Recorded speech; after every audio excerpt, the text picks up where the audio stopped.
혼자 남아있는 여자를 향해 주님이 무엇이라고 말씀하셨습니까?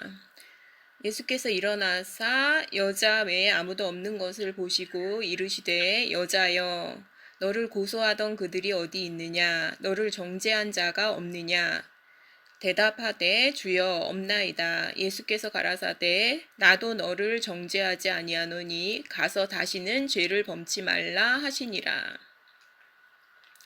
이렇게 이제 말씀하셨는데요. 그러니까 이제 거기에서 저는 이제 죽을 상황에 가서 답이 없을 때 그 끝에, 그래서 이제 예수님이 그런 말씀 있잖아요. 예수님이 세상 끝에 나타나셨느니라 하는 말씀이 있듯이, 그러니까 죽을 수밖에 없는 그 상황에서 이제 완전히 살아난 거잖아요.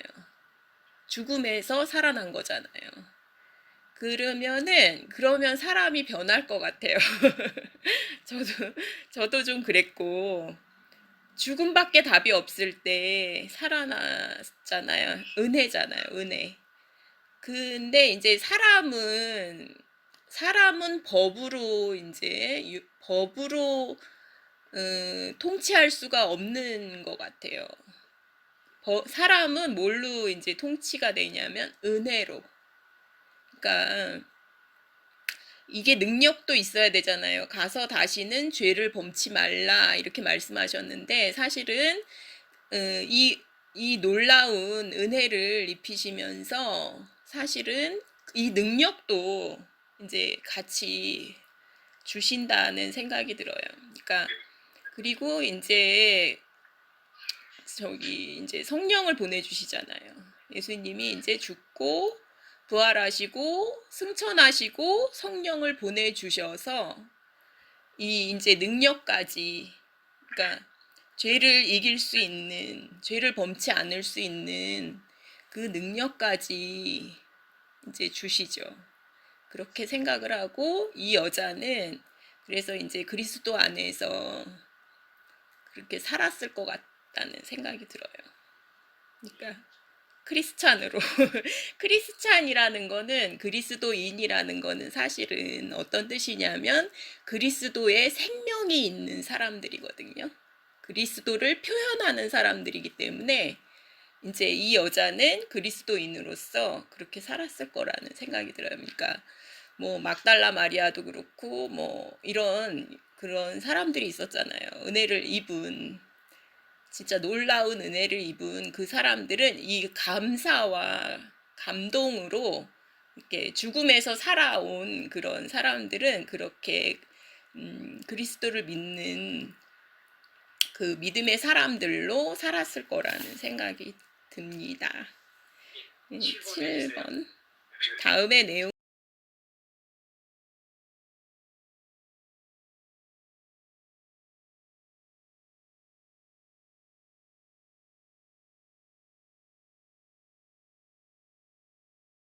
우리가 얘기를 하더라도 그 마음속에 정말로 예수님을 올바르게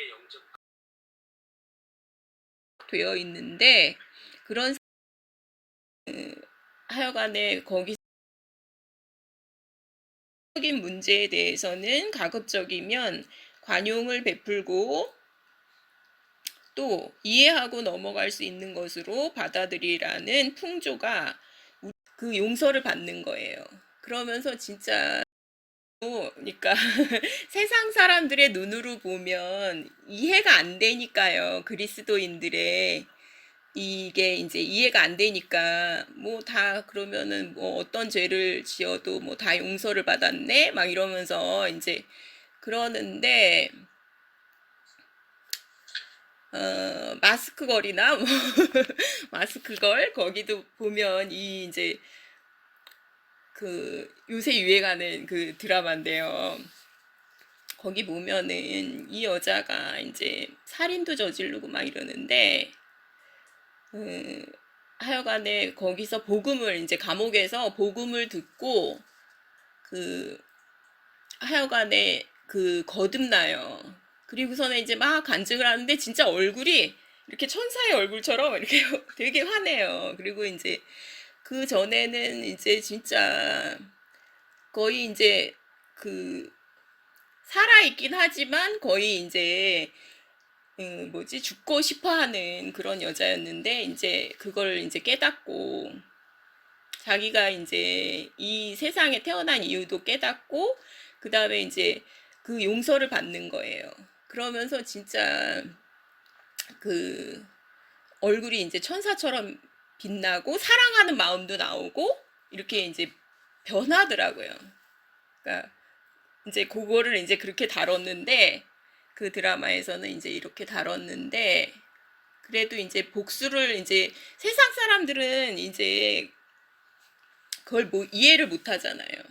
그러니까 자기네는 다 용서받았다 그래? 막 이러면서 이제 그럼 무슨 죄를 져도 되겠네? 막 이러는데 그 사람이 죄를 자꾸 짓게 하는 이유는 뭐 때문에 그러냐면 죄가 많다는 생각 때문에 그러는 것 같아요. 나는 이미 망가졌어. 나는 이미 죄가 너무 많아. 이제 구제불능이야. 이럴 때 사람들은 더 망가지는 것 같아요. 근데 이렇게 이제 그리스도인들은 용서를 받았잖아요. 그리스도 안에서 용서를 받았기 때문에 그 능력이 있거든요. 안에. 우리가 이제 은혜를 입은 그 능력이 있기 때문에 그렇지 않거든요. 자유를 주셔도 그 죄를 그렇게 짓지 않는다고 생각하거든요. 그러니까 안 그런 사람들은 왜 그러냐면 그 은혜를 체험이 안 된 거예요, 아직. 그렇다고 생각하거든요. 그러니까 이제 그냥 왜 여기 성경에도 나오잖아요. 거짓 형제들도 있잖아요. 교회 안에 거짓 형제들이 있듯이, 그러니까 이제 진짜 거듭난 사람들은 이게 능력이 있다고 생각하거든요. 가서 다시는 죄를 범치 말라. 이 능력을 주셨기 때문에 이렇게 말씀하실 수 있다고 생각을 하고, 이거는 이제 세상 사람들의 얘기지. 다 용서받았으면 아무렇게나 살아도 되겠네 막 이렇게 하는데 용서받은 사람이 남도 용서하고 이웃사랑도 하고 그리고 하나님을 사랑하기 때문에 죄를 범치 않는 그런 능력도 이렇게 주어지지 않았나 하는 마음이 들고요. 이거는 그냥 세상 사람들의 얘기라고 생각을 해요. 동의하진 않아요. 그러니까 동의하진 않아요. 그리스도인들은 죄를 이길 수 있는 능력이 있다고 생각해요. 네. 철 보내주세요. 하지 말라. 이 여자는 여전하죠. 여전히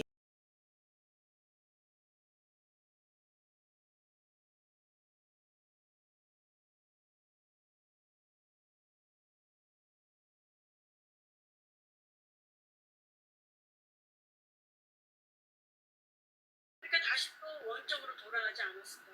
그러니까 믿음을 끝까지 지킨다는 것이 이제 어렵다는 것을 그런 것들을 통해서 우리가 알 수가 있죠. 그러니까 그 예수님의 그러한 이적이나 말씀을 가장 옆에서 보던 예수님의 제자들도 예수님이 십자가의 그런 상황에 처했을 때 많은 제자들이 그 자리를 피하고 도망가고 했다가 나중에 다시 또 예수님의 진정한 제자가 되듯이 우리가 끝까지 믿음을 가지고 간다는 것이 그래서 중요한 것 같아요.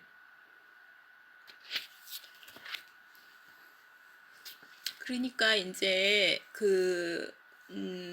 구약의 이제 성령님은 밖에 계신 성령님이었고요. 그리고 이제 예수님이 오셔서 이제 십자가에서 돌아가시고 부활하시고 승천하시고 성령님을 보내주신 그 이유는 뭐 때문에 그러냐면 우리 안에 오시기 위해서 과정을 거치신 거거든요. 그래서 가서 다시는 죄를 범치 말라. 이 여자는 여전하죠. 여전히 그러니까 간음을 하는 그런 정도로 여자는 여전하지만 이 과정을 거친 성령께서 우리 안에 오시면요. 우리가 죄를 이기는 게 아니라 내가 죄를 이기는 게 아니라 성령께서 그러니까 음, 그분의 영이 인도를 하시죠. 그러면은 순종이라는 거는 사실은 이 성령께 순종하는 거거든요. 그러니까 그러니까 죄가 우리 안에 있다는 거는 금방 인정을 하잖아요. 사단이 우리 안에 있다는 거는. 근데 우리 안에 성령께서 오셨다는 거를 우리는 좀 잘 받아들이기 힘들어 하는데요. 그러면은 성령께서 우리 안에 오신 이유는 성령께서 죄를 이기시기 위해서, 사단을 이기시기 위해서 오신 거거든요. 그러니까 이 능력을 주셨죠. 그러니까 그 과정을 거치시고 십자가 사건이 있고 성령을 보내주심으로 해서 이 여자 안에 이제 통치를 해주시거든요. 주님이 이제 통치를 해주시면서 이 여자가 이게 이제 능력도 같이 주셔야 되잖아요. 안 그러면 구원이 안 된 거잖아요. 잘 이루어지지 않은 거잖아요. 그러니까 죄사함만 주시면은 이 여자는 또 죄를 짓고 살게 되거든요. 근데 그게 아니라 성령을 보내주셔서 이 여자가 이제 죄를 짓지 않을 수 있는 그 능력까지 이제 주시고, 그러니까 이 말씀을 하실 수가 있는 거죠. 가서 다시는 죄를 범치 말라, 이렇게 말씀하실 수가 있는 거죠. 그러니까 근데 저는 그 성령 받기 전에 자기 결정권이 우선이지 않을까. 왜냐면 성령이 있고 악령이 있고, 그러면 자기가 가만히 있는데 성령을 안 준다고 생각해요. 내가 어느 좌로 갈까 우로 갈까, 내가 어느 쪽으로 택할까. 그런데 성령 쪽으로 가면 성령님께서 오시지 않을까. 가만히 있는데 성령은 안 온다고 생각해요. 왜냐면 내가 그거를 거절하면 나는 뭐 다시 또 죄를 범하는 길로 가는 거고, 그걸 이렇게 살면서 느껴요. 내가 이쪽이 성령의 길이고 이쪽이 선의 길인데 내가 나를 제어 못하는 경우가 있어요. 알면서도 못 가요. 그럴 때 이래서 저기 사도 바울이 오호라 나는 공부한 사람이라, 나는 뭐 짐승이다. 이게 이제 그런 걸 같이 느낄 때가 있어요. 알면서도 안 가. 이게 가야 할 길이고 이 길이 맞는 길인데도 거부를 해요. 성령은 저절로 안 오는 것 같아요. 내가 실컷 구해야지 오시는 것 같아요. 알지 못하느냐, 이제 이렇게 말씀하시거든요. 우리가 알거니와, 이게 되게 중요하거든요. 그러니까 체험이 더 중요한 게 아니라, 왜 내 느낌이 이렇지, 왜 성령께서 안 계신 것 같지, 이게 더 중요한 게 아니라 말씀이 더 중요해요. 그러니까 믿음이라는 거는 뭐냐면은 말씀이 어떻게 말씀하시고 계시지, 그러면은 이게 믿음이 생기거든요. 그러니까 우리가 분명히 알면 믿음이 이제 저절로 생긴다 그럴까요? 그러니까 이게 분명하지 않고 내 속에 죄가 있네, 이것만 이제 집중을 하게 되면 그렇게 될 것 같아요. 그러니까 또 졌네, 또 내가 죄한테, 사단에게 지지, 계속 이제 이런 상태가 되는 것 같아요. 근데 분명히 우리 안에 오셨고, 그리고 성전이라고 말씀하시잖아요. 그래서 성전이라고, 너희 몸이 성전인 것을 알지 못하느냐, 그렇게 말씀하시잖아요. 그러니까 확실하게 알면 믿음은 저절로 생기는 게 아닐까.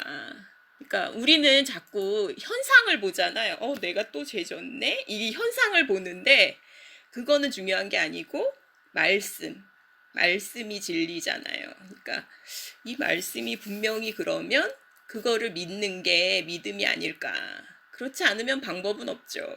우리가 이제 자아에서 놓여나는 방법이 없고 죄를 이길 수 있는 방법은 없죠. 그런데 이기셨잖아요. 이미 예수님이 다 이기신 것을 보면 이 믿음은 자연히 생기는 게 아닐까, 이렇게 생각을 해요.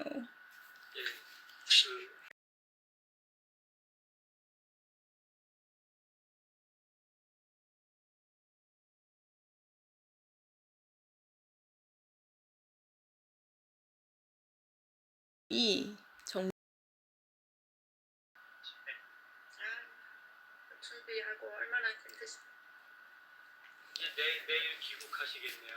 내일 집에 오면 한 12시 넘을걸요, 아마 밤. 비행기 타시는구나. 네, 늦게 오신다 그래서. 저 여기서 하나만 더 얘기하고 싶은 게 있는데요. 이제 나도 너를 정죄하지 아니하노니. 저는 이 말씀이 아까 이제 빠졌는데 이 말씀이 이제 너무 좋아요. 그러니까 하나님이시잖아요. 하나님이 정죄하지 않으시는 거예요. 그러면 인간도 정죄할 수가 없죠. 하나님이 정죄하지 않으시는데. 그 다음에 이제 그 주기도문에 보면 그런 구절이 나오잖아요. 우리가 우리에게 죄 지은 자를 사하여 준 것 같이 우리 죄를 사하여 주옵시고. 그러니까 우리가 사람이 우리한테 이제 사기를 쳤다거나 나한테 사기를 쳤다거나 이런 사람을 용서할 수 있다는 게 뭐냐면은 우리가 하나님께 큰 용서를 받았다는 증거가 되는 것 같아요. 그러니까 그 1만 달란트 왜 빚 탕감받은 사람이 이제 나가가지고 자기한테 300데나리온 빚진 사람을 막 이제 빚 갚으라 그러고서는 잡아 가두고 막 이러니까 악한 종이라고 하시잖아요. 그런 것처럼 그러니까 하나님께 큰 용서를 받은 사람은 나한테 잘못한 사람도 용서할 수 있는 그 능력이 힘이 있다는 거죠. 그러니까 이 말씀이 참 좋아요. 나도 너를 정죄하지 아니하노니. 하나님이 정죄하지 않으시는데 어떤 사람이 감히 정죄할 수가 있겠어요. 그러니까 그게 믿음의 굳건한 반석이 아닐까. 우리가 이제 그게 믿음의 굳건한 반석이 아닐까. 안전하잖아요. 안전하고 거기에서 오는 평강이 우리 안에 있죠. 그게 큰 힘이 되는 것 같아요. 세상을 살아가는 데 있어서.